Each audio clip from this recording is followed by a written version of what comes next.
Ramadan Mubarak நண்பர்களே, புனிதமான ரமதான் மாதம் தொடங்கிவிட்டது.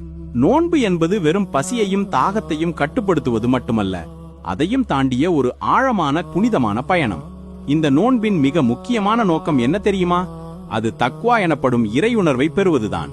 நம்முடைய தீய பழக்கங்களை எல்லாம் விட்டுவிட்டு இறைவனுக்கு இன்னும் நெருக்கமானவர்களாக மாறுவதற்கான ஒரு அருமையான சந்தர்ப்பம் இது. அதே சமயம் பசியின் கொடுமை என்ன என்பதை இந்த நோன்பு நமக்கு நேரடியாக உணர வைக்கிறது. இதன் மூலம் பசியால் வாடும் ஏழைகளின் கஷ்டத்தை நாம் புரிந்து கொள்கிறோம். நம்மிடம் இருப்பதை மற்றவர்களுடன் பகிர்ந்து கொள்வதின் அவசியத்தையும் தர்மத்தின் முக்கியத்துவத்தையும் இது நமக்கு கற்றுத்தருகிறது.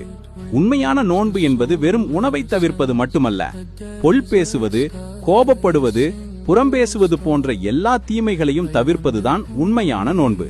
இது நம் மனதை ஒருமுகப்படுத்தி சுய கட்டுப்பாட்டை வளர்க்கும் ஒரு சிறந்த பயிற்சி.